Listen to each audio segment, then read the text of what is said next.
I think there was a lot more intelligence in Ireland, and it was dispersed over time. Um, there's a lot of names, Gaelic names, that I think are misrepresented. We're kind of at a loss as to what our ancestors thought. And there's little bits of the jigsaw kind of coming to the surface now, and I think in time we'll start to, even if we get the four corner pieces and then do the edge, I think over time we'll fill it in. For example, this is different universities across Europe, so it's not an Irish boast. And they said that the Irish manuscripts, we only have about 10% of them left. That's 300 manuscripts. That means there used to be 3,000 Gaelic manuscripts, and we've lost 90% of them. If we had those 90% of manuscripts, I think we'd know a lot more. We answer those types of questions. And how far do they go back? Well, I suppose ink-wise, they probably go back to about the 5th, maybe the 6th century, 1,500 years, 1,600 years. And then in terms of language, there's a lot of, I would suspect, unknowns about the Gaelic language.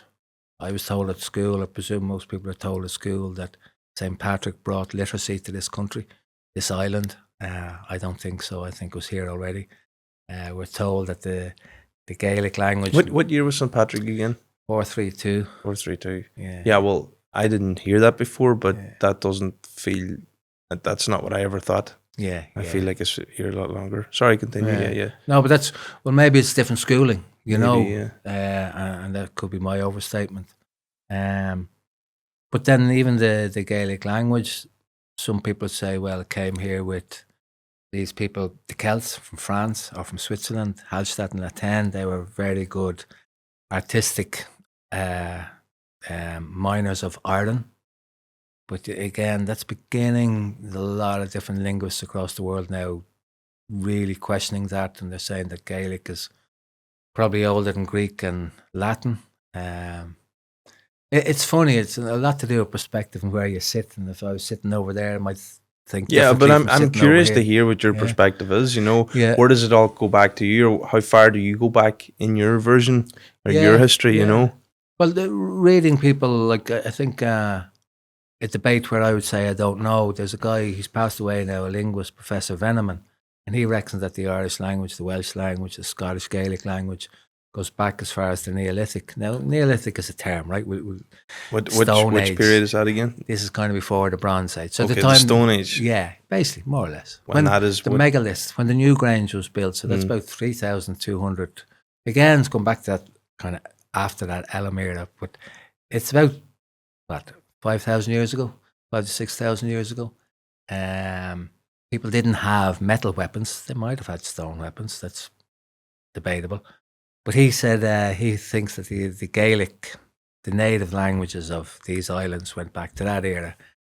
And then there's another professor over in America, and he says, no. It's because they're debating the fact that Gaelic starts a sentence with a verb. Chuoi me go dtí an siopa means I went to the shop. But in English, I'm putting the I at the start. The went is over here. But in Gaelic, you put the went. The verb's at the start of the sentence. It sounds like nothing, but it's very important in terms of language, because putting the verb at the start is an African language. And I wonder, some people, we don't want to speak a language spoken by dark people, Was there a bit of that kind of white supremacy going on in the 19th century, the 20th century? I don't know. But I think there's a lot of linkages with this island, with Africa and Native America. It's kind of, it's known, but it's not discussed. Like going back to Newgrange, the DNA from the bones in Newgrange is from dark-skinned people with blue eyes. And again, this is confirmed. This is confirmed by very respected geneticists in Trinity College. And what period? We're talking about bones. I haven't read the paper back to front, but we're talking about bones recovered from that era, which is 3,200 BCE. Okay, I don't know how long the bones were in Newgrange, whether they placed there afterward or beforehand. So at least 5,000 years. Yeah, and some of those DNA samples had connectivity with Sligo, Carol Moore and Carol Keel. So they begin to piece this together, and this is published in what they call peer-reviewed paper. So that's pretty well scrutinized. It doesn't get published in peer-reviewed papers unless it's factual to a degree. So it's those kind of aspects of our past. And if I'm speaking about Gaelic, I don't think anyone should presume I'm speaking about white Gaelic or 400-year-old Gaelic or 1,000-year-old Gaelic. I think Gaelic as a language, as a sound, those go back. And so you see it more than just Ireland?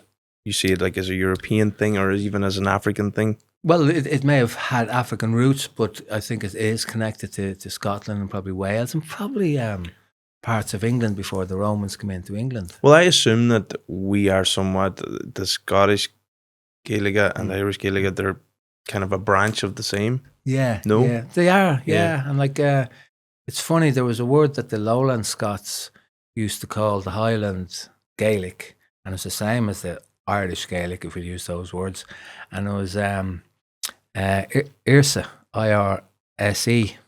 And it was a kind of, that's curious, we're talking about Irish and maybe, Irsa, if you split it up, I think what happened was that the languages were very simple words at the start. Maybe just every word had 2 letters. And then you stick the 2 letters together, and over time they'd shape. And that happens with all languages. And I think we've been given a story that suits the narrative of the last 400 or 500 years. We were simple folk. We didn't know much. The good people from Europe came over and told us how to live better lives, and we should be very grateful to them. And I'm not sure that's And when you say the good people? Well, the rich people, the powerful people. What period and what was the name of them people at that time? Well, it probably varies, doesn't it? I suppose like the Normans came here. Yeah. They would say they were invited. I'm not sure. And I'm not anti-Norman. They came. It was curious when they did come, because they said that the Pope, the only English Norman Pope, invited them over or suggested they should come over in 1155. The Normans come over about, was it 1169 AD?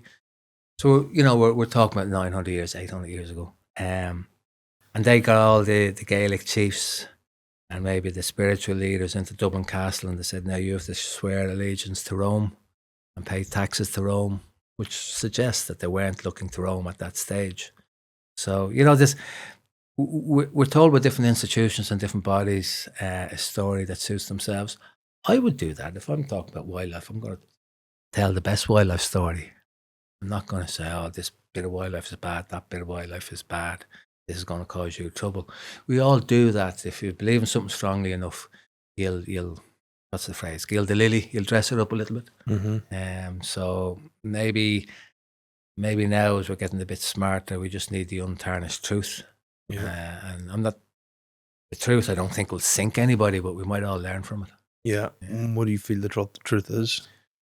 I think that there was an intelligence here that was scattered, and it probably believed in that we're all the same.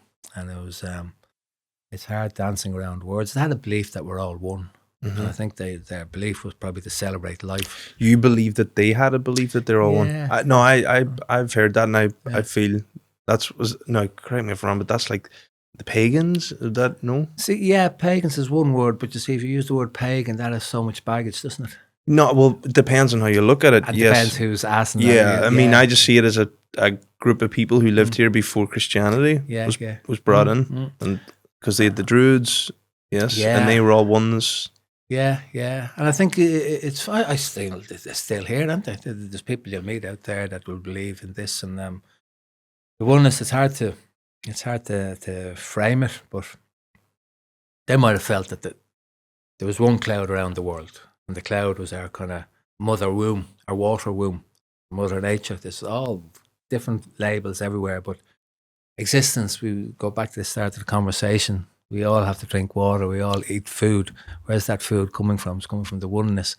And then some people, maybe proud males, they say, oh, I have to find out exactly what the oneness is. Is it this number? Is it physics? Is it biology? Is it chemistry?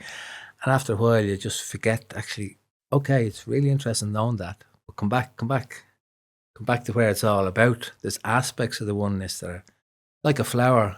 A flower has so many petals. There's no petal is better than the other, but they're all coming back to the center. Mm-hmm. And would be horrible if everyone on the planet was the same. For all, I don't know, put all the skin colours in together, mix it, and, you know, we didn't have different tastes in music or whatever. We are a flowering, a branch, a blossoming of that life force, but we're only part of it because there's other species. And, you know, you listen to some people today and you've heard them in recent months, they're pretty famous in the media, and it's as if they don't need other aspects of life.